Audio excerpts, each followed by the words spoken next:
What's up, you guys? I'm really excited, and I am joined today by the one and only Tiffany Lee Bymaster, aka Coach Glitter.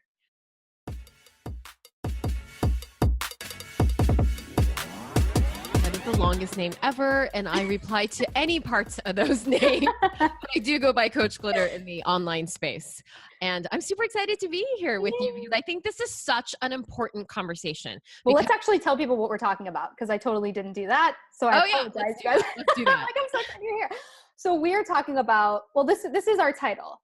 Having a social media platform that generates revenue is not the same thing as running a business. Are you building your business on quicksand? Yeah, and I think a lot of people are. And so this is why we want to create this conversation.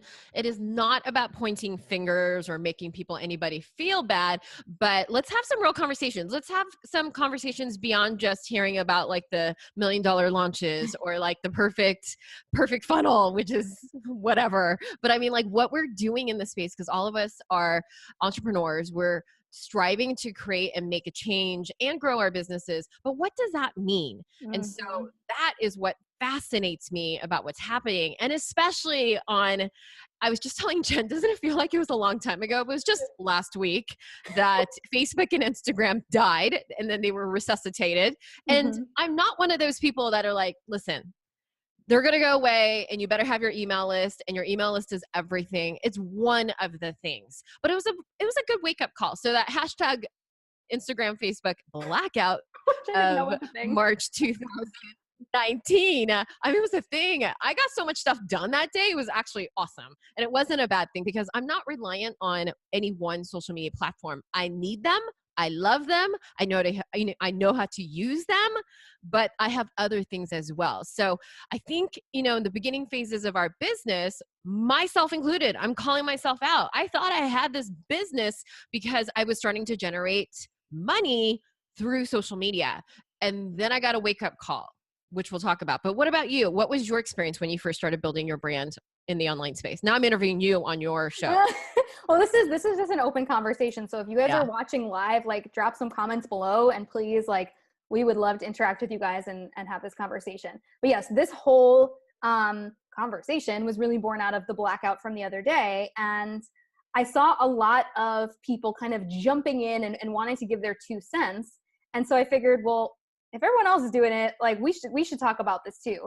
And I know for myself, when I first started in the online space, I had no idea what it really took to build a business. And I think I would still be here regardless. And I don't know if I would have believed people if they showed me what it really took to grow an online business. But here's you probably run away. You're like, why would I do this? Why would I want to do that? Yeah, who would do that to themselves? Because in the beginning, I was in network marketing. And when you're in network marketing, you are solely focusing on sales and marketing. Mm-hmm. And the company that you're with is handling the other 2 sections of what makes most businesses successful, which is like your kind of like your operations tier, which is like your legal, your bookkeeping, your taxes, all of that fun stuff, and your customer success. So when you're in network marketing, if somebody wants a refund, you don't have to process that. You don't have to handle any of that stuff. Somebody else that's part of that company is handling all of those requests. And so I remember when I stepped into creating my own stuff, it was like, oh crap, I have to do all of that other work now. And I'm just one person. Right. So how is one person now going to handle 3 other departments or all these other departments and all of these other things that need to be done in order to run a successful business? So that was a huge wake-up call for me. And I didn't really even learn the distinctions for those until I was way far along in my business, which is why I also wanted to have this conversation to really help define some of these things for newer entrepreneurs so they understand what their business could potentially look like so that it's running more effectively. And I have to call myself out, as well as many of the different types of entrepreneurs I work with. I attract a lot of creative entrepreneurs. I came from, when I first started, before I started dabbling, a lot of people, this is like the side hustle, or you finally understand, you're like, you can make money on the internet. And then it's a very low hanging fruit. It's easy to start, not there's very few people who actually finish. I don't even know if there's a finish line, but even get past the starting point. Because I'm always like, I'm on this journey. I hope I never get off this journey. It's not even about an end point for me. It's always up leveling, learning more about myself as a person, as well as a real business person. But here's the thing, as creative entrepreneurs, we often ignore the things that are the actual business, that we use the excuse of being creative or artistic, or we're the ones that are the visionaries. So I'm not going to learn or know my numbers and the things that actually is the sustainability part that creates the longevity and, the ability to show up and exist year after year after year and grow. How could you grow if you don't know what your numbers are? And so I was that way too in the beginning, where I stepped into this space and almost, like a lot of people out there, I was the accidental entrepreneur, even though I had freelanced and worked offline for, now 20 years, working as a makeup artist and a wardrobe stylist and a set designer and doing all the stuff in production with lots of people who are super creative.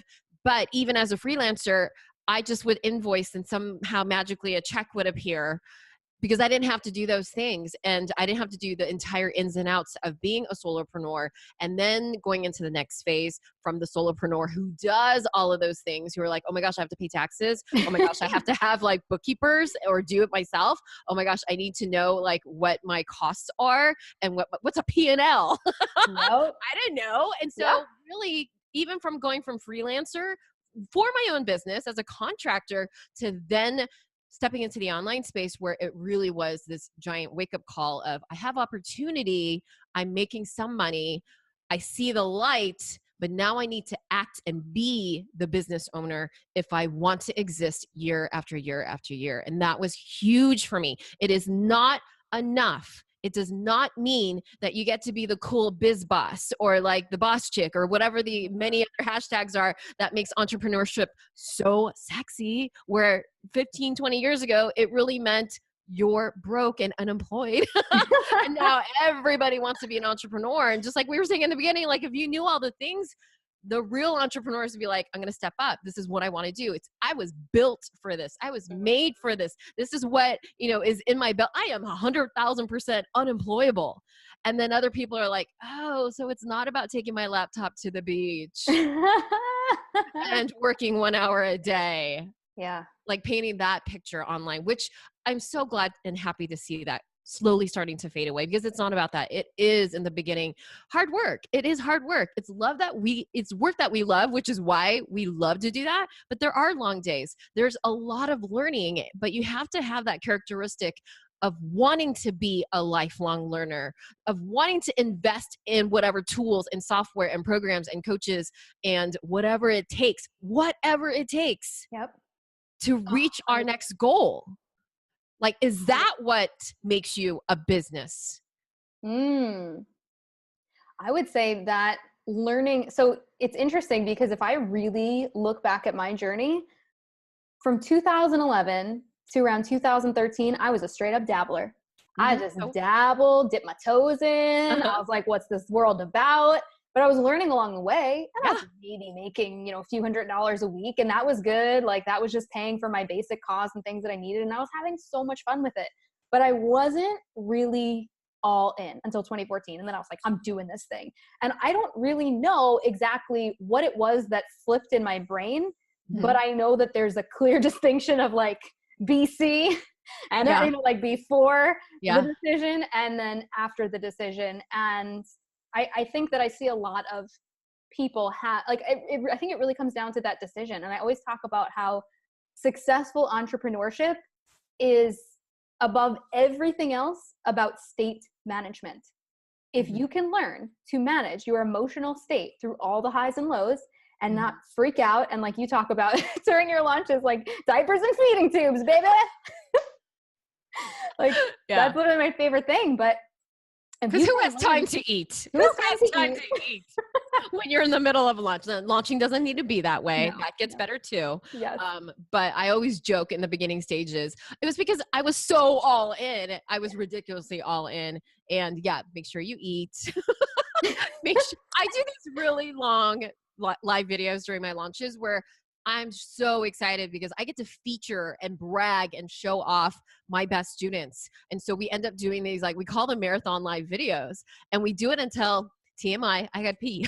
And now the solution, we used to joke, I didn't really wear a diaper. Come on, let's be real. But I used to joke that, you know, we're going to cut this off until I have to, like, until I'm starving, until you can hear my stomach growling. But now we have a solution. Actually, my husband comes in and he'll entertain. They love it when he pops in. And so he'll pop in so I can, like, hurry, go do my, whatever I need to do, like shove some food in my face and then grab a drink and then come back. And I'm like, I'm back. So he's my commercial break. Oh my gosh. I may need to ask Michael if he will step in. Your fiance can come in and he can sing, he can perform. It'll be so entertaining. That's right. And that will be your break and your little commercial break between, you know, whatever it is that you do on your videos during your launches. But it's not always that way. But it was that way for me in the beginning. But that's one of the things, right? You create more systems. When you, whatever the switch is for you, and just like Jen, I didn't have like this amazing day where the skies parted and all the angels sang, and it's like, now I have this phenomenal epitome. I didn't have that epiphany. Yes, I always mix those two up. Something with a P, epiphany, where, you know, you have this light bulb moment, and sometimes you have those and sometimes you don't. And I didn't always have those, but that was okay. But I did make a switch where I was going to take myself seriously. And for me, the thing that really was the catalyst, though, that helped create that, even though it wasn't like this one distinct moment, it was more about, oh my gosh, what I teach actually matters. What I teach actually has a transformative effect on my students when there was just a handful of students. What I teach is actually helping people get in front of the camera like we are right now, so that they're not hidden, they're heard, because they have their own unique, amazing teachings and messages that they want to get out into the world. And I teach that through live video. That's just the vehicle. We have lots of different methods. A lot of us, really, what we're doing is getting the messaging out there, and we're just doing it in different ways. And that's beautiful. It's an amazing thing. And I realized when I had a handful of real students that I was working with, and we were creating those real changes, which was having this ripple effect where it's such a beautiful thing, where because they got over their fears, because they decided to go all in themselves and take their businesses seriously, build a brand, and not just dabble online and post memes and post random things and share other people's concepts and ideas and expertise, which is what we're doing when we're sharing other people's thoughts instead of our own as the expert. That when we really step into that business role and not just the dabbler or the person who's like, I think, you know, this is just a side hustle. There's nothing wrong with that, but you have to set that intention. And there is that time where you're like, I'm going to set this intention, because for me, the catalyst, the push, the reason why behind I do everything is because it fuels me. The passion is to help other people. We all want to help other people, and that's fantastic. But how are you going to do that? How are you going to create the machine that is the business that, yes, as creatives, we still need to look at ourselves as business owners and learn the things that we currently don't know, and learn them, and then figure out what we don't love to do and outsource that, which I know you're so good at with the team building and expansion, which we're both in that phase. And that doesn't happen all in day one. But the big thing with going back to the great blackout of March 2019, when everyone freaked out because Instagram and Facebook was gone for like 7.5 hours, not days, that it made us really wake up how dependent we are on those platforms. Again, they're not going anywhere. If it happens again, I know they're going to come back. And during that day, I don't know about you, but I did have a scheduled call with it was with my membership. And so these are my paid students that are my monthly membership. And we luckily did not have the call on the Facebook platform via Facebook Live inside our private group. It was on Zoom, but we oftentimes, you know, we post reminders, and we'll let people know, hey, 1 hour until we'll see you, 45-minute countdown or whatever it is.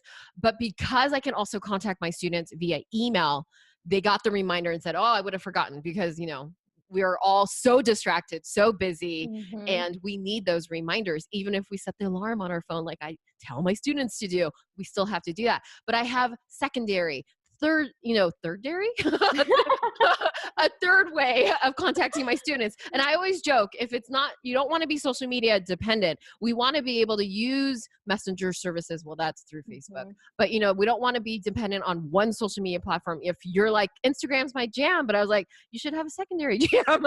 You should have a third thing. You should have we need options. Just like outfits, we need options. And so I always joke, I will do anything to reach my clients and my students, whether it's, sending them an email. You can use text servicing, like think outside the box. Don't be dependent on a platform that you don't own. Yes, I am never going to go away. Yeah, I'm never going to get off of Facebook and Instagram. I do build my business there, but it's not the only option that I have. Have options, just like you need options for your shoes. Have some options. And just like with investments, with your financial investments, you got to diversify. Yeah. And so, I had a big scare with that back in like 2014 or 2015 when I was still doing network marketing. And because Facebook decided that, because I was running so many very active groups for my network marketing team at the time, and for, all these different people at different levels, Facebook thought I was spamming Facebook groups. And so they blocked me from posting in any groups, and I had all these scheduled posts. And at the time, I didn't have an email list. I didn't have any other way to contact these people and provide the service that they had invested in. And I freaked out. I didn't know what to do. And I ended up finding some kind of workaround with one of my other students, who was one of the other leaders. And she kind of stepped in for me. But right now in my business, I wouldn't be able to do that, because it's it's my own business. So I need to be responsible for that. And so, when I share that thing on social media about a social media platform that generates revenue is not a business, I think it's because there's so much glorification right now of, being an influencer and getting paid brand deals and, having the swipe up and all of these things. And all of that is great. I'm not discrediting the way that anyone makes money. I think if it's providing a service, solving a problem for someone, you're doing it right. Like you are doing it right. And you also want to think, okay, well, if Instagram or Facebook is the only way that you can contact people, well, what if you get hacked? What if things get deleted? Like huge accounts. Yeah. So then what? Then what are you going to do? Like, that's really just, and I don't say this to scare you. I say this so that you can prepare yourself for the worst, and then never have to be scared that anything's ever going to happen to your business. Right. That you're not building your business on quicksand. Like Jen said, it's so important, because we do know phenomenally huge, massive accounts that did get hacked a few years ago. Or I know people right now who have gotten their Instagram accounts shut down for no reason. Tell me, my friends, if you don't believe me right now, tell me what the 1-800 customer service number is for Instagram or Facebook. There isn't one. Yep. And so even if that happened and you're able to get your account back, that maybe they shut you down for a reason that's not legit and you appeal, that it takes time to do that. So do you have 4 to 7 days or 4 to 7 weeks to recover your account? What if your account doesn't get recovered and you have to start from scratch? And those are things that most probably not going to happen, but it is, absolutely could happen to some people. There was another influencer a couple months, maybe more than a year ago, right around the time that Instagram stories started picking up. She had built 90% of her business, as far as I can remember, on YouTube. And because of some issue with like it being attached to like an old Google Plus thing, she was like, I got reminders and notifications saying like, hey, log in if you're still active. But she didn't realize that the Google Plus was attached to the very active YouTube account. She's like, I was uploading things to YouTube, but they deleted it. Her entire YouTube account. She didn't have any backups of any of her videos. That's why I saved everything, a duplicate in Dropbox, right? Like didn't have any way to rebuild any of that content. So literally had to start over from scratch. And thankfully this person had built up her Instagram and some other things and had an email list. And so she was able to recover, but still that's a huge loss. And a huge waste of time. Yeah.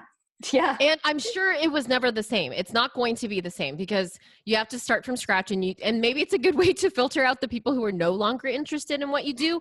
But I would choose not to do it in that way if I wanted to do that. And so, that's the most important thing. If anything, we're not here to scare anybody, but really it's like a hello, wake up call. And what do you have in your business, in a real business? Like, put your big girl business pants on. I hate the word panties. It's like the word moist. Yeah. Oh, can't stand it. Okay, but I digress. But put your big girl pants on. And I needed to do this too. And I really, really appreciated it when people give me that real talk. Like, you're doing great things. You're building the things. And I get it. I do not identify myself as an influencer, but a huge part of my business is still in affiliate marketing. But the reason why I am not 100% dependent on affiliate marketing, even though just in a few years, I've sold millions of dollars in digital and physical products. And I don't talk about it a ton, but it's been the thing that I built when I originally started my blog, and I still have traffic coming in through those old funnels, through the blog funnels. Like, who does that anymore? Nobody really, but it's built already, and millions of dollars in that. And one of my coaches was like, you cannot, if you want sustainability, everything you're talking about, Jen, what are those things that you qualify as a real business? So for me, like, what makes something a successful and legitimate business? To me, it's something that is sustainable, consistent, and scalable. Because, and you guys may disagree. Like, if we look at the dictionary definition of a business, it's pretty much like has an income stream, or is making money, or is an exchange of money for services. So if we want to look at that base level of like, what is a business? Sure. Then you could say posting something on Instagram and making money means you're in business. However, when I look at my personal understanding of what I didn't realize I needed to step into in order to actually be scalable and have that exponential growth, it really does need to have all of those key pieces, because there's people who are online, who are coaches. And, Tiffany and I, we coach a lot of people who come to us with these problems where they're like, I've been growing my business for 3 years and I'm still in the red. I'm investing in myself. I'm showing up. I'm making a couple of sales, but it's not consistent. I'm working 12-hour days. I feel like my husband is mad at me. My kids are always like, Mommy, play with me. Whatever it is. Like, there's a problem with the way that, it's fine if you need to hustle in the beginning, right? I did it. You did it. Most people do it. But I'm kind of in this place where I almost want to come to the table and challenge that and say, well, what if we didn't have to struggle and work so hard in the beginning? I do think there are some things that you need to learn as an individual and go through as an individual to be able to handle the next level of abundance that is coming to you. Like, if you're a brand new entrepreneur and I hand you $1 million business tomorrow, you're not going to do anything with it. You won't know how. So there's things that happen one brick at a time. So I want to come to the table and say, I see that. And I also want to challenge these old paradigms of like, we need to struggle. We need to be hustling. It takes 7 years to grow an audience. It takes, 10 years to really hit your first million. Like, nonsense. If you have the right steps in the right order, you can do it as fast as you want. Have you seen that documentary? I'm so into documentaries. That one about social media influencers with Paris Hilton. Yes, I did. Oh my gosh. That girl on that platform that I never used because I'm probably too old, but it was the one at the video platform and then went away, and she built her entire platform on there. Yeah. Was it Vine? I don't know.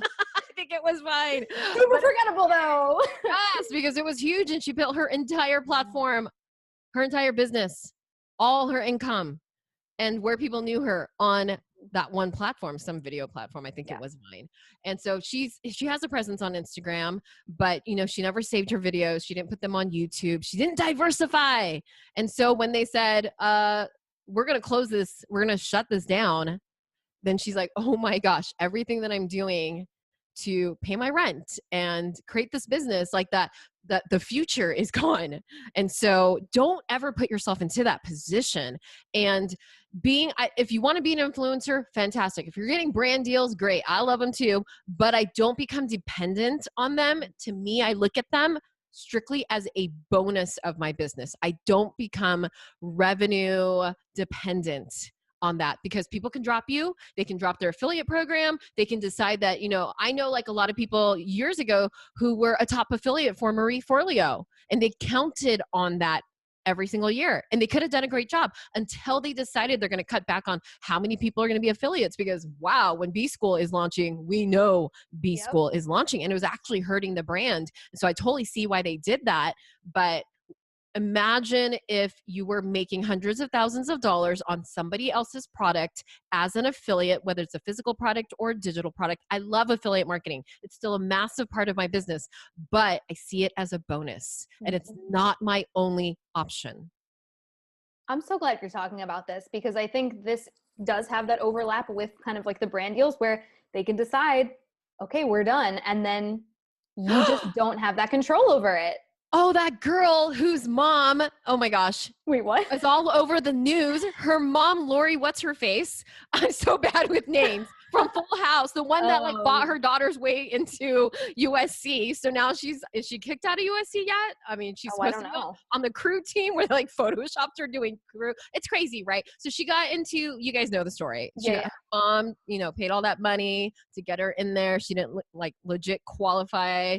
And then they got in through sports for a sport she doesn't She's play. not in, yeah. But she did build her YouTube and her Instagram as an influencer, and she had deals with Sephora. Sephora dropped her like the next day. Whoa. And the thing is, regardless if you lose your brand deals because of a scandal, an illegal scandal, and you blame your mom, but the thing is, the daughter had the brand deals? Oh, the daughter had the brand deals. Oh, I thought you meant all of them because of this whole scholarship thing that or it wasn't a scholarship. She paid her way to get her daughter into USC. And so, if you lose those things because of a scandal, I still think she can make a comeback because people love to see people go down, but people also love to see the comeback. And she could reframe that. I know she could, like if she wasn't that spoiled brat that's blaming her parents for ruining her life and her business, if she actually stepped up and was a little bit, had some humility, because I'm sure she had some kind of value that she brought to, she had tons of fans, hundreds and thousands, maybe 1 million. I don't know. I didn't follow her, but she could make a comeback. And I'm sure she would say, don't be dependent on these brand deals alone. She should totally sign with some like SAT prep service. And prove that she could get a high enough score to get into college. I mean, like, hey, if that's what people are talking about in the news, that would be a great way to like re-enter the conversation with a like hilarious spin. Dying. Oh my gosh. But there's always a way. There's always a way. There's always a way. But the thing is, you are cutting off your options if you're not diversifying how it is that you're putting your information out there, that in all seriousness, that you really are a brand that all of us started off in our beginning stages. Not that I'm there yet, that I'm still building, that I'm building the team, that I'm growing, that I'm really looking at my business as a real business, the legal stuff, the things to like CYA, cover your ass, to make sure that you're doing all the things to protect yourself. I didn't know any of these things before, but this is your friendly wake-up call to do those things proactively before you have to do it, before it's the option where you have to stop everything else that you're doing and this is the only thing you're focusing on. Don't wait. We all wait for those catastrophes to happen to take the action, but what are you doing? Look at yourself as a business. Could your business survive tomorrow if your Instagram page disappeared? Could your business disappear tomorrow if your email service got shut down? Because let's talk about that too. Just because you have an email service doesn't mean that your emails are being delivered or your emails, people can unsubscribe all day, every day. Good. But that's, it's not the end all be all, but it's one of the things that we are using brick by brick, all of those things that we have to build a solid foundation of a business. Because we were there and we're still there and we're still learning. And we hear about all the fancy stuff about marketing. Because it's sexy. Sales. None of this is sexy, but we're going to bring sexy back. We're going to make this sexy because we need to talk about this stuff. I wish people talked more about the financial and the legal and how we are diversifying our business. That, when I started off, I did invest in those coaches that looked at my business with a microscope and said, you are building your business on quicksand and it's going to sink if you don't take care of those things because you have something. You owe it to the people that you're serving to solidify your business. Yep. And I see this too, especially with like legal documents where a lot of like newer coaches, they're like, well, let me just sign that first big ticket client so that I can afford the $1,000 worth of legal documents that I need to cover my ass. And I'm just like, that's a really dangerous way to go about your business. You need disclaimers, especially in health and wellness. You need to say, are you a doctor? Are you not a doctor? Are you a nutritionist, not a nutritionist? If you're in business, are you promising people that you're going to help them make 6 figures or not? Like, you need to make sure all that language is in there. If you're doing one-on-one coaching, you need to make sure that people cannot decide, oh, you didn't get me the results that I wanted. I'm going to just reach into your bank account and take back that $5,000 that I paid you, that you spent, you know, all that time with me. Because listen, I've heard from coaches that this has happened, and I'm just like, better to go into that dynamic with your clients, knowing energetically that the expectations are clear, that the outcomes are clear, and that you are not going to get screwed, especially if you don't have an LLC and you're just doing it yourself. Like, do you guys realize that if you do, and of course I'm not giving legal advice, this is passed along from all of my other legal, let me give my legal disclaimer. I am not a legal expert, but this is, you guys can listen to some of the other episodes that I've done with all of my legal expert friends, where they have shared all of these things. So I'm just, you know, passing this information along, you know, where people are in a place where, you know, somebody wants a refund or somebody wants to sue them. And because they are not protected with legal documents or an LLC, well, now they can go after their house and their other assets.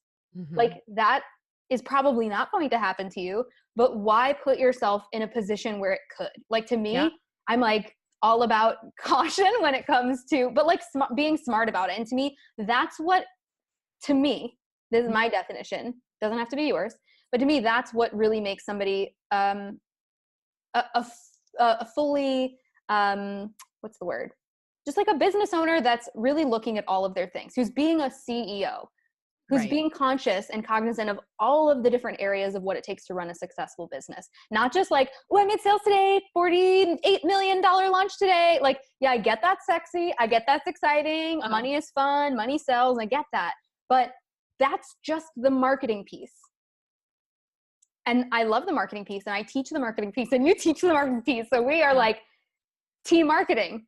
And of course, also, I love marketing, but it's not everything. It's not the only thing. It's where most of you are going to start. Yeah.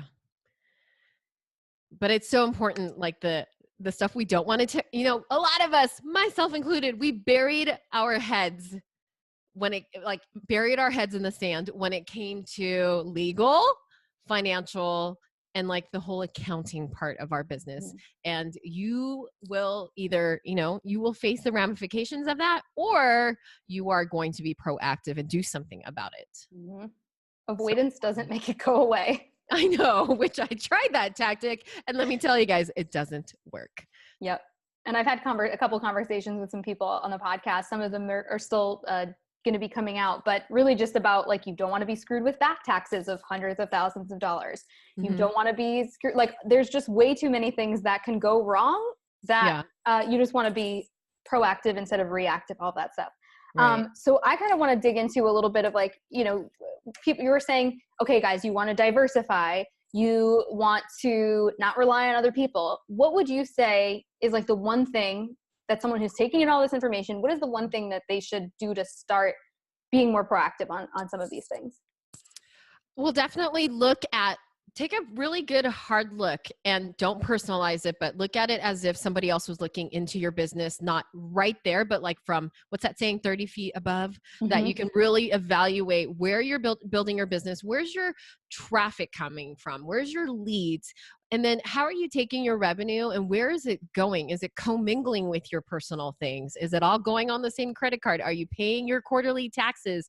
Are you set up as a business? And I know not everybody starts that way. They start off as a sole proprietor, but at some point, are you putting yourself out there where you are creating that liability? And so that's a really big look, taking that big look at your business, and then not being dependent on just one revenue stream. I absolutely believe in having multiple streams of income, but with focus, because a lot of people will take that and then they'll be so out of focus that they're everywhere, trying too many different things, dabbling everywhere, succeeding nowhere. And so when I say multiple streams of income, have a plan. I have different seasons in my business. I don't launch all the time. I only launch a couple of times a year.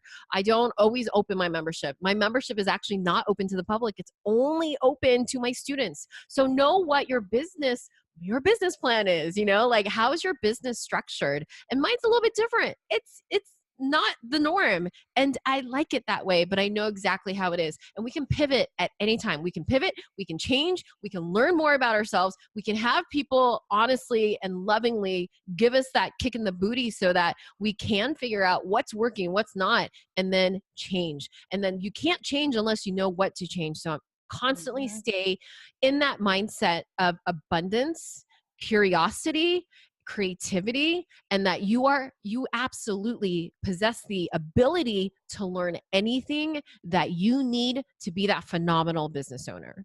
Amen. And I love what you said too about diversifying, that it doesn't necessarily mean that you're going to do like everything at once in a nutshell, right? You're saying like when people look look at a crazy person if you do that, like for social media, for instance, have a primary social media platform. I put my focus on Facebook. I know Instagram's super sexy, but for business building reasons, Facebook is still, for many different types of niches, it is the place to still build your business. And what I love is that so many people don't see that anymore. And again, it depends on your niche, but for a lot of businesses, you can't completely dismiss Facebook. Even our mutual Instagram expert friends, they're also on Facebook, because you know why? The more organic reach you have on your business page, the more engagement. Facebook rewards you for engagement. This is where I get real fired up. Yes, I love it. I'm like, yes. You are dismissing building your business page because you're like, I get more reach on my Facebook page. That is so short-sighted. Just like everything else we're talking about, diversify. Make sure you know why you're doing whatever action and time that you're putting into your business. Why are you doing that? And so if you know the why, and you know how it's building your business, how it's building the traffic, how, yes, you know what? You might not get that serotonin hit because you don't have as many people on your live video on your business page as you would your personal. But let's talk like business owners. That organic engagement that you're going to start off on your page, that's something that when, not if, but when you create ads, having those video views are going to create your custom audiences that you're going to be able to target and retarget afterwards, that you're able to create lookalike audiences instead of relying on just cold audiences, which is what most people do, which are more expensive because ads are never going to get cheaper, you guys. They're still phenomenally inexpensive compared to advertising as business owners as a whole. Do you have millions of dollars to be able to take out, a tear sheet on a magazine, or to be able to like even put it in your local paper? Because does that work? Your local paper, or for sure, we don't have the kind of money to be able to create an ad for television. So in that context, as business owners, that's what we are. We're right there with Target and Walmart and everybody else. We're, most of us are personal brands, and we have the ability to be able to grow our business with paid advertising. But look at the ways, the tactics, the strategies that you have at your fingertips that Facebook is handing over to you on a silver platter that you probably right now are not utilizing. You're straight up ignoring because it's more fun over on Instagram.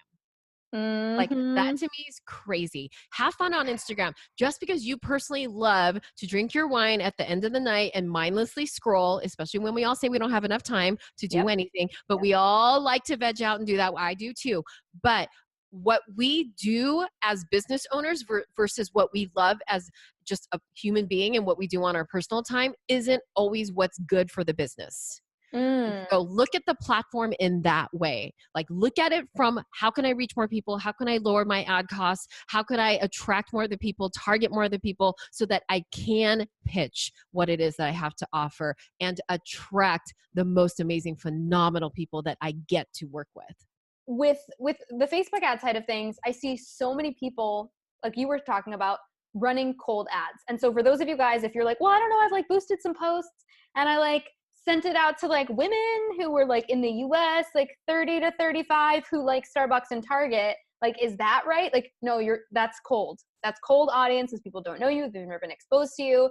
And if you're like, I've seen people who are running ads like that to a cold audience trying to get a direct sale. And I'm just like, if you're scrolling Facebook, and even if it's an opt-in to give you your name and email, if you've never interacted with this page before, you've never seen this person before, what's the first thing you're going to do?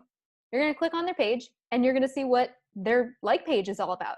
And if they have zero engagement, if they have a really janky cover photo, if they've never posted a live video on there, you're not giving them your email. And also you're totally skipping a step of warming that person up. So even if some of the language that Tiffany was just using, you're like, wait, what? Like retargeting and like warm audiences, cold audiences, what does that mean? Just know that if you are currently only using organic marketing strategies and you're sending cold, hey girl message DMs and doing all these old school things, I just want to offer to you that there is another way or multiple ways that you can grow a business and attract new people into your fold. Yeah, absolutely. I 1000%, even today in 2019, I don't believe that organic marketing's dead. I think that what we need to do is get belly to belly. We can't, everybody wants to just systematize every piece of their business where, yes, to scale, there are things that we should do and it's lovely and it's beautiful and do it. But that good old fashioned, if you have questions, reach out to people, like actually personalize your business. Like we need to humanize our brands again. And so really not skipping those things, but taking the time to actually speak to a person as if they're a human being, having those conversations, not the cut and paste, hey girl messages, but like really saying, if you have a question, DM me about this. If you listen to this podcast or you watch the video and you didn't comment, but you have something that you want to ask me, like, yeah, I use my Instagram that way powerfully, effectively, because there is a strategy and a reason, but beyond the strategy and the reason, I want people to know I'm a real human being. And to have the conversations again, to not automate every single bit of my business, but to still retain the thing that made me love what it is that I started in the very beginning and not losing that. And that was when the audience was really tiny, to treat every single person and value them. And for the people who are starting out or they're early on and the people who are like, I tried Facebook Live, I tried Instagram Live and nobody showed up. They're not gonna show up. They don't know that you exist yet. You have to become known, but that is your job to do. And the way that happens is that you show up consistently. Like talk to me after you've done 50 videos. Talk to me after you've done 100 videos. I've done over 1,400 consistently for 3.5 years. And I wouldn't have this business if I didn't do that. Now, do you have to do that many? Absolutely not. Do I do many different types of videos? I probably did 3 today, 4 yesterday. And that wasn't just the public ones, but getting out there and using the organic things, getting on in front of other people's audiences because you deliver such great value. You show up and you deliver and you don't pitch all the time, but you get the exposure. So think outside the box of all the different ways that you can grow and expand and become known organically. It's not just about ads. In fact, I hope people don't become ad dependent because that's a dangerous thing too. That's not again, diversify. And I see so many people who are like, I spent all my time, blood, sweat, and tears building my course or my coaching program or, my membership, but they have no strategy in how they're going to actually promote it. Like that thing. And just like Target, just like Kodak, just like every brand out there, you can't just create a product, put it on your storefront, or maybe your storefront is social media or your website, and think that magically people are going to go to you. You have to show up and you have to pitch to them. And I think what's so cool too for all of you guys is studying the way that different people are launching. If that's something that you've never really done, you're like, oh wow, I never considered that. I was just like finished my program or course and just like, people are like, oh, I launched it. I'm like, okay, tell me about your launch. Like, well, I posted a link on Instagram. I'm like, hold on. Here it is. Like posting one link directly to your sales page. My friend, that is not a launch. That is not a launch. There is actually it's not a really effective strategy for a launch. I guess being ta-da, it's here. That's technically like you've launched the product. It is now available for purchase enrollment. But when we talk about having an actual launch strategy, don't just look at the people in the online space, look at other industries. I think that cross-pollination is something that is really missing for a lot of individuals where they're in network marketing, so they only follow network marketers and they only do what other network marketers do. Oh, heck no. A lot of people are doing the wrong stuff. And so then they're just duplicating things that don't work, but they don't know what's really happening behind the scenes of that person's business because that person is kind of letting people think that it's more successful than it is. And it's just a big old hot mess. Yeah. So I'm telling you right now, look at people like Kylie Jenner. How is she launching her new lipsticks? Look at people who who are successful, mentors of yours, I always talk about the people who are in my peer group because I'm like, they're all legit. So I want to share as many of them with my audience, because I'm like, look, if the way that I'm launching doesn't resonate, look at the way that Tiffany's doing it. Look at the way that this person's doing it. Look at the way that that person's doing it, because I know that they're getting results. So you can study the way that they're showing up and get ideas, but also look outside of your, like if you're a business coach, don't just follow business coaches. If you're a health coach, don't just follow health coaches. Look at people in real estate. Look at people in makeup. Look at people in other industries, because a lot of times we're not going out of our way to get that cross-pollination. If you're a boss babe entrepreneur, you only hang out in boss babe entrepreneur Facebook groups. If you're a health coach, they're only hanging out in health coach Facebook groups. And they're not actually having conversations with their ideal clients. They're having conversations with only people in their bubble. Right. And that's such a dangerous way to only have one perspective. Again, diversify. And that's what's so powerful about the mastermind group that Jen and I are in together, that we have purposefully a true mastermind. I know everybody throws that word out there, but really a true mastermind, we both had to apply for it. I'm in my 3rd year, Jen's in her 2nd. We had to apply for it. It was on I see my vision board over there. It was on my vision board for a full year before I even applied, which is a whole nother story for another day. But, I held myself back by not applying the first time, and I could have gotten in, but it is highly vetted. We have to apply. We have to interview, sometimes multiple interviews. And then they're also looking at who are the people that we're, bringing together. Are they at least at a certain level and an income level, and have the business structure, and purposefully having a big, wide, diverse group of different types of business owners. That's what makes it so great. And so if you're getting your education which by the way, which is a great way to do it, but you're never going to be able to fully reverse engineer what somebody's doing by trying to do that from the outside in. You'll get a piece of it, but you won't get all of it, because there's a lot of stuff.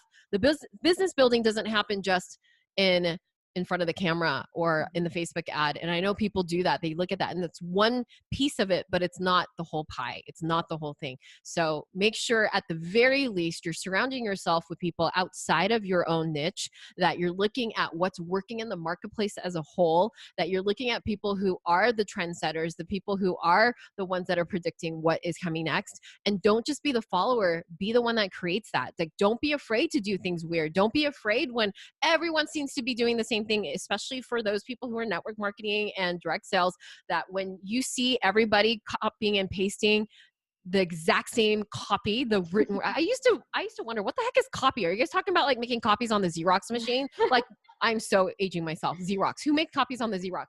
But I didn't know what copywriting was. I was like, oh, the words, the thing that I'm doing when I write my blogs, that's a thing. Oh, has a name. Oh, you hire people to make it better. Gotcha. I didn't know those things either, but you'll learn. And so if you're copying everything everybody else is doing, if you're doing the exact same thing that everybody else in your organization is doing, how are you ever going to stand out? Yep. That is a strategy to blend in and disappear, when what you need the most right now, all of us, regardless of our niche and our business, is to stand out, be heard, and be seen. Mm-hmm. And I always make the joke of like, do you guys know Pinterest cakes, like cake fails on Pinterest? Oh yeah. Where people will try to duplicate like this beautiful cake of like SpongeBob or Ariel. It seems to mostly be like these poor children having these horrific cakes at their birthdays. I kind of want one at my next birthday though. So like, I'm putting out the call to anyone who wants to make me a beautiful cake fail. But we see them. And I think that really speaks to the way that so many people who haven't invested in themselves are just trying to model what other people are doing, but they're only getting a screenshot. They don't have the full recipe. They just have a screenshot of like, okay, they have an Instagram. I think this person has a blog. They've got 14 different offers. So I think that's what I need to be successful. And they have no idea whether or not any of those offers are successful. If that person behind the scenes is maybe thinking about removing 6 of them and bringing it down to, how they're just like actually behind the scenes going, I want to get rid of all my offers and make a membership. They're not part of that conversation. They're not seeing what's happening behind the scenes. So now I see all of these newer coaches trying to duplicate based on what they think success is, what they've perceived success to be. And they don't actually know. They don't know the steps. They don't know the recipe that person used. They don't know if they would change that recipe if they were going to get the chance to do it again. And they don't have the expert support to get them to that level of mastery. Right. Or that phenomenal, 7-figure launch cost $890,000 to create, don't know. Yep. Yeah. So.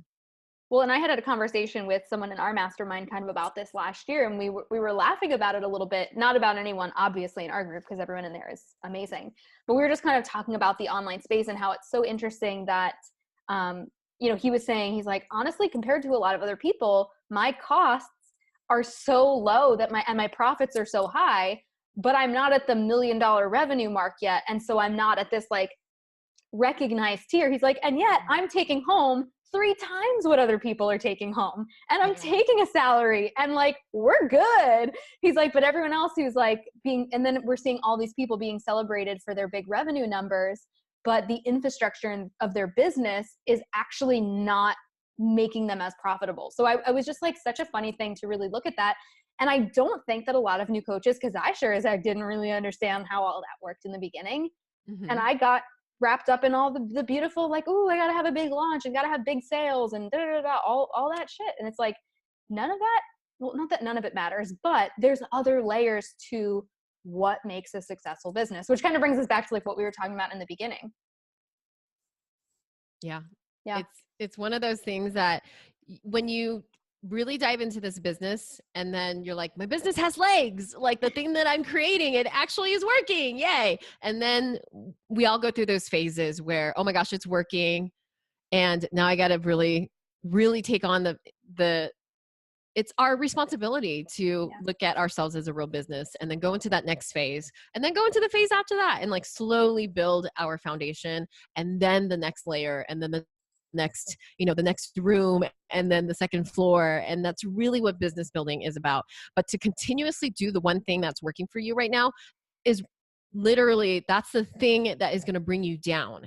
If you don't have the ability to be able to rely on what it is that you're doing, whether it's a social media platform or if you are being paid as an influencer with brand deals and those types of things, you got to diversify. You got to put yourself out there and really look at your business from that big point of view, that bird's eye view of, is this a business that's built or could it be crumbled tomorrow?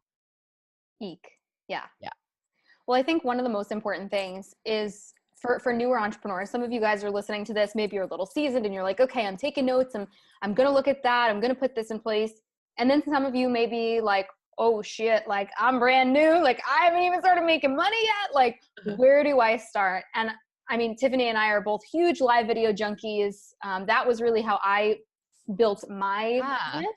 And I know that's how she built her business as well. And that's really her area of expertise. So for those people who don't know, like this is what you've not necessarily live video, but video and branding and set design, like that's your area. Like of anyone in the online space, that's what you've spent your entire career doing. Yeah. And that's what actually helped me to diversify my brand, because before I created at the time it was a course and now it's a course/group coaching program. But at the time, all I did was I had tons of affiliate marketing deals. And so while that's still a huge part of my business, it's not the only thing that I do. And that is because my personal story of like discovering live video back on Periscope. Remember Periscope, Jen? And from being the girl that never was in front of the camera, I always hid behind the camera. The thing that I thought was my superpower was to make other people, not me, other people look and feel their personal best on camera. I work with huge names in the social media marketing space. I worked in film and television for years and years and years, in commercials, all kinds of things, on all the Beachbody videos, all kinds of things that I worked on, but I was never the person that was in front of the camera. And then when I finally literally was pushed in front of it, I discovered a side of myself that I didn't even know existed. And that was 3.5 years ago.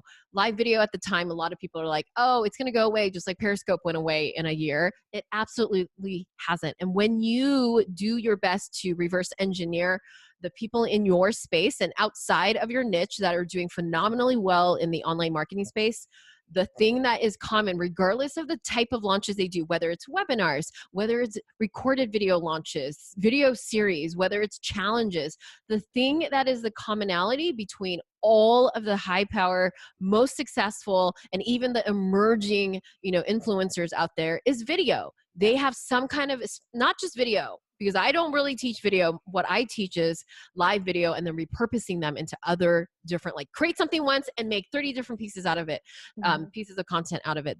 I love that.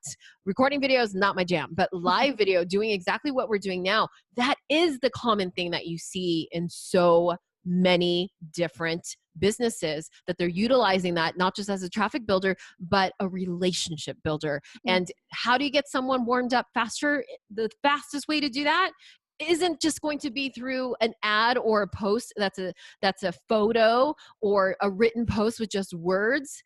Photos perform better than just words typically. And the thing that outperforms photos even by 70% is live video. And so we can warm up people fast because you guys already have an opinion about me. You've been hanging out with us for this long. You've been listening to us for this long. And so you will know that through video that people will really make that decision so much faster, whether they want to know more about you, continue with you, get on your email list. Because the thing is, even freebies, email list building, that is something that people don't want to give up their precious email address unless you're able to sell them on it. Even though it's not a money transaction, it's an email transaction. It's them saying, yes, you have permission to email me. And that is a big deal.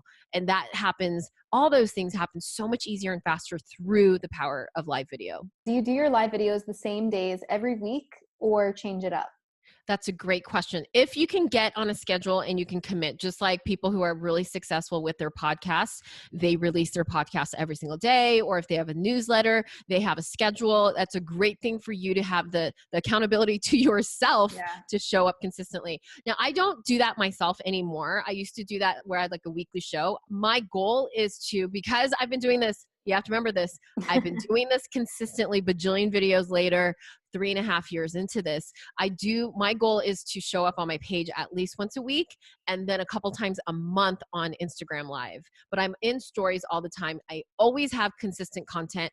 My goal is to have 70% video content of some kind recorded, a mix of live video and recorded, 70% at least, if not 80. Right now it's probably higher on my business page. So it's the consistency. And you're also on a ton of podcasts. I'm on a ton of podcasts, but you're always building your audience. Always building my audience using a diverse, are you guys so tired of me saying diversification? I have a very diverse way of being able to get known and seen and be heard on a lot of different organic platforms. Yeah, it's so important. Yeah. And also to speak to like what you just said, when you guys are starting, if you don't have a business or you don't have a strong audience, you may want to do lives more regularly so that people are like, oh my gosh, who's this girl? I know one of my clients, she just had a huge launch and she just decided that she was going to show up. She decided January 1st, I'm going to do a live video every single day. And her business freaking exploded. Now she would not have had that much growth if she didn't show up that consistently, because people were like, who's this girl? She's back again. Like people started paying attention. And I think, it takes a long time, right? It's not a one and done. Yeah. Yeah. But if you decide that you really want to double down on live video and build faster momentum, then that's a great way to do it. And people will get to know you that much faster. It's like if you're building any relationship, if you're dating someone new and you see them once a month and maybe talk once or twice over text versus hanging out like 7 days in a row, like you can learn a lot more about that person, find out more quickly, I like them, I want to hang out with them more, I want to like move forward in this relationship. So like dating and, business relationships, they're very, very similar. It's just relationships. Yeah. Right? And there's a definite technique and strategy to it because live video is not new, that you need to have a plan. You can't just wing it. You have to have a plan. Just like you should have a strategy, a social media marketing strategy, a social media content creation strategy, because the two biggest excuses I hear over and over and over again is that I'm either just crazy scared of doing live video, but you're not scared of the camera. I can guarantee you that. I mean, I know I can get people off of that fear phenomenon where they're just sitting in the fear for so long. It's really a procrastination tool, but I know because I've helped tens of thousands of people through my previous challenges, which I don't do anymore, but like all the different ways that people have gotten to know me in a matter of days and in a matter of just a few live videos, they're no longer fearful. And these are people who literally shake in their boots. They're shaking in their boots and they absolutely become live video kings and queens. And so that I have no problem saying without a doubt, that's something that I can help people get over, the fear of doing it. It does go away. It diminishes. I like that I still get nervous before. Just like you said, you got nervous before doing this one, that we still get nervous. That makes me, it keeps you humble. It keeps you excited about what you do. You're not complacent and bored. But the other thing is that the second thing that I hear is that I don't know what to talk about. That's another thing. And that's simply because you don't have a plan and a strategy to create the content. And if you're having problems coming up with content, I'm going to guess that you're having problems growing revenue in your business. Yep. Oh my gosh. And it's all fixable. All fixable. Yeah. Isn't that exciting? Like, so don't panic. You're good. And actually, I want to throw out a challenge to you because you're listening to this right now. And if you're someone who has not ever done a live video or you've fallen off, because I hear that more often than not, we're like, well, I used to do them here and there. I'm going to challenge you to go ahead after listening to this and commit to doing a live video today, the day that you're listening to this. Do a live video. Don't believe the lie that you don't know what to talk about.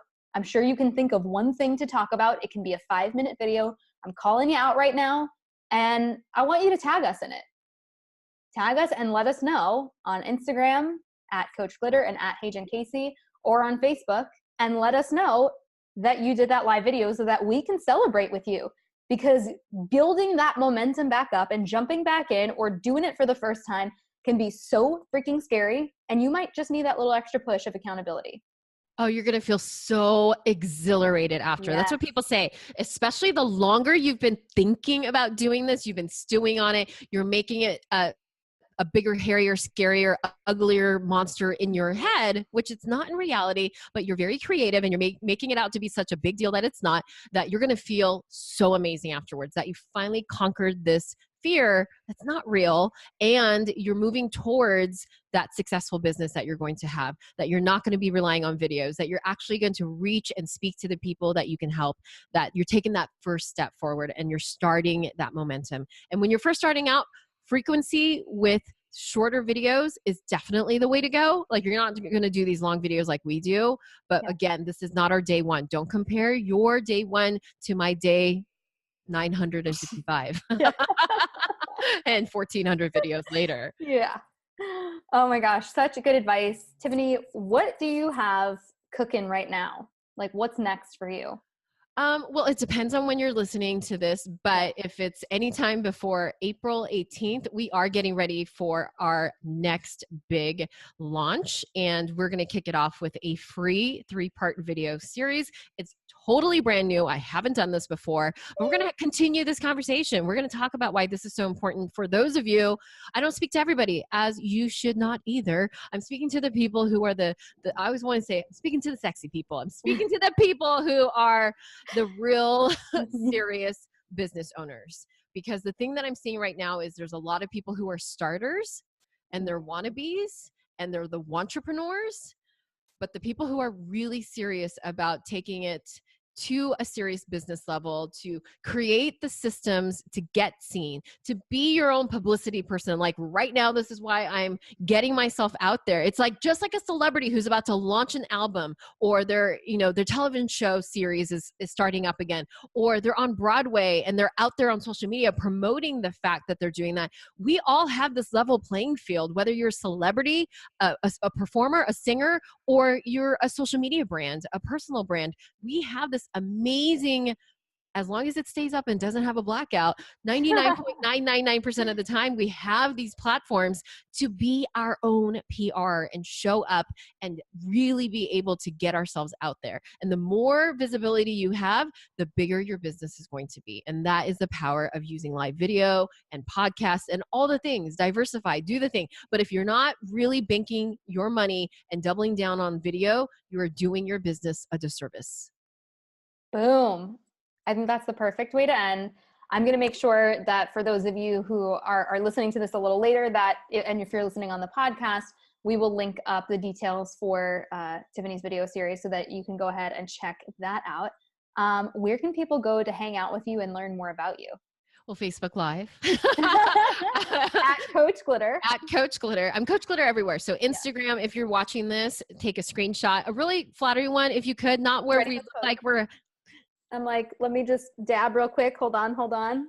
I'm posing for you guys because sometimes we get these photos and it looks like we're having a convulsion, like mid-convulsion. We're like, that's not cute. So like tag us on a cute one. Let us know you've been watching. Let us know what your questions are. You can always reach me through Instagram. That's the easiest way to DM me. But I would love to have conversations with you just like this when I do my Facebook Lives. So if you follow me there, you'll get the notification as well. And I'm also on Instagram as Coach Glitter. So everywhere Coach Glitter, my website is my central hub. That's at Coach Glitter. Oh, no, it's not coachglitter.com. It's just in my head. Everything's Coach Glitter. Super easy. Oh man, this was so fun. Thank you so much for coming and hanging out and kind of just going on. We didn't like have like a clear plan. We're like, we're just going to go. We're just going to talk about this. Whatever happens, happens. So I'm excited that so many of the people who jumped on live were just like, I need this. This is so good. Like just giving us all the love. So thank you guys who were on live. Thank you guys for listening on the podcast. I appreciate you. And Tiffany, thank you so much you're just the best. This is your second time on the show, too. I'm a two-timer. This is my second time. That's right. Thanks for having me back. Yay. Yeah, that last one was really good, too. Yeah, and I will actually, for you guys, I'll link up the episode that we did. That was like probably like a year ago or more. At least a year ago. So good. Such a good episode. So I'll link that up for you guys as well, where we talk a little bit more about live video and branding and all that kind of stuff and confidence on video. That's why we wanted to mix it up a little bit today. So you'll have both. You'll get even more of Tiffany and all of her brilliance. But yeah, thank you guys so much for being here. Again, Tiffany, thank you for hanging out, and we'll talk to you guys soon. Bye, guys. Bye.